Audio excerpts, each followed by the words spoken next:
Hey guys, welcome back. In today's video, I wanted to take a really quick look at how we can take a PNG sequence and bring it into Maya as sort of like an illusion for some kind of a particles or effects, such as explosion or maybe fire or anything like that.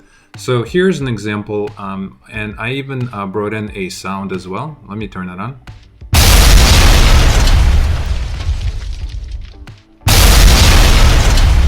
So the cool thing about this option is that it doesn't take a lot of resources. Setting up particles and various effects in Maya could be very complex and time consuming, but sometimes if you just need something, maybe you are staging something and just experimenting with animation or cartoony stuff. So obviously using PNG sequence is an awesome alternative to create very quick effects, literally in milliseconds. So let me show you how this could be achieved. So let me go to File, New, and I'm just going to start a new scene. Alright, so in my new scene, what I'm going to do is I'm going to go to this plane, and I'm just going to literally drag a plane right in the middle of my scene. And now we just need to download the PNG sequence and the sound effects. So let me show you where you can get that for free. Alright, so to get the free resources, just head over to this website called SoundCrate, and there's a link in the description, of course, as well. If you log into the website, you don't have to sign up. You can just simply log in with your Google account or just set up a free account if you want. And I'm not affiliated with this website. I just simply once in a while use it, and I really like the quality of the images, and a lot of them are free as well. So that's the ones that I want to show you guys. So if you go into SoundCrate and log in, and then go into the search box and just type in the word free, I'm gonna go do that. You can see on the very top there's all these different sections. One of them is the VFX motion graphics, and the other one is audio. So there's two things we need to do for our experiment. One is going to be the audio one. If you scroll down to this Explosion Boom 5, as long as you log in, you can just download this for free. And what you want to do is you want to grab the MP3 file. So go ahead and do that. And as a second step, go to VFX Motion Graphics. And in here you have all of these free options as well. Let's go ahead and just type free one more time on the very top search. And here you have all these cool options. And the one that I want to grab just for this experiment is this one right here.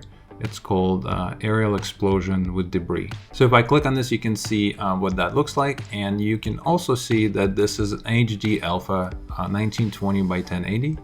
And there's a few different options that you can use. But the one that we need for Maya is going to be the PNG sequence. So go ahead and grab that zip file.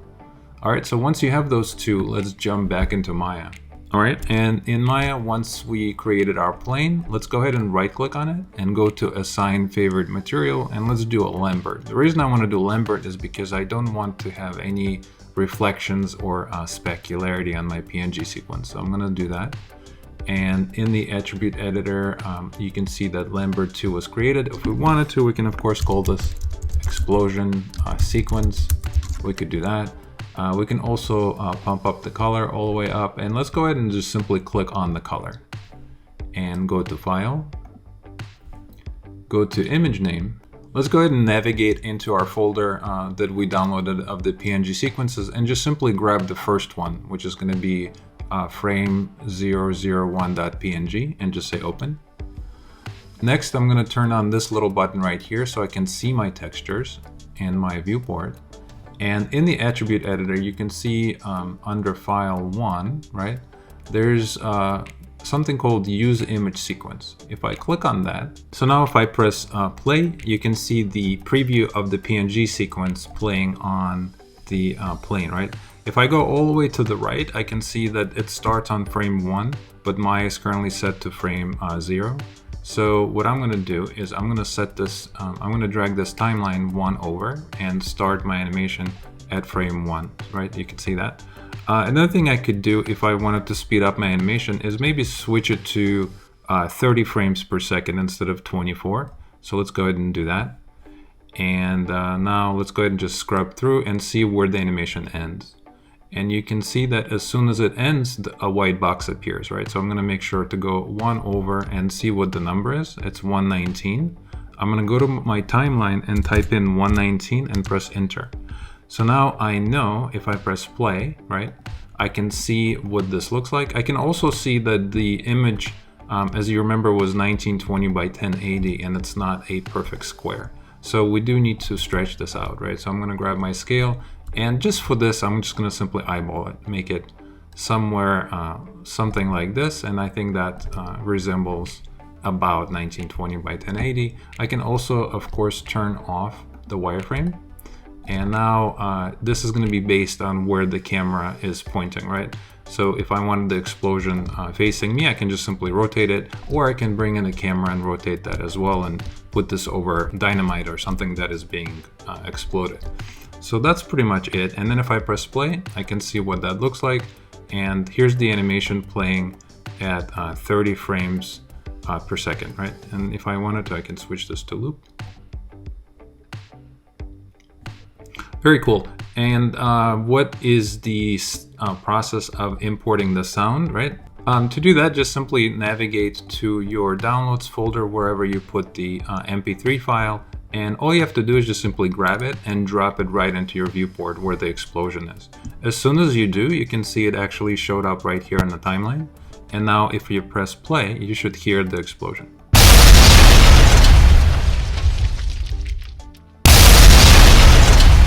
That's pretty much it. And if you're building something and you don't want to continuously hear the sound, but you like the explosion in your animation, you can just right click on the keyframe 0, go to audio, and then go to options right here where the name of your sound is, right? If I say options, I can see in the attribute editor, I now have a mute button. And of course I can also pin this and mute it, right? So let me go back to my frame 1. And now I am fully in control of the sound, right? If I'm building something and I don't want to hear it, I could do that. If I want to unmute it, of course, I could do that. If you wanted the explosion to happen not on frame 0, but maybe on frame 60, for example, all you have to do is just use the offset to move the sound, and you can control it that way. All right, so I hope you found this useful and fun. And there's amazing, cool PNG sequences that you can import from Production Crate. You can see there's cool magic ones, there's a cool fire ones, and you can do really cool, amazing animations in Maya very quickly, and it's going to look just as good if you're using After Effects or if you're custom making these inside Maya. You can even do awesome lighting. All right, so thanks for watching this video. I will see you in our next one.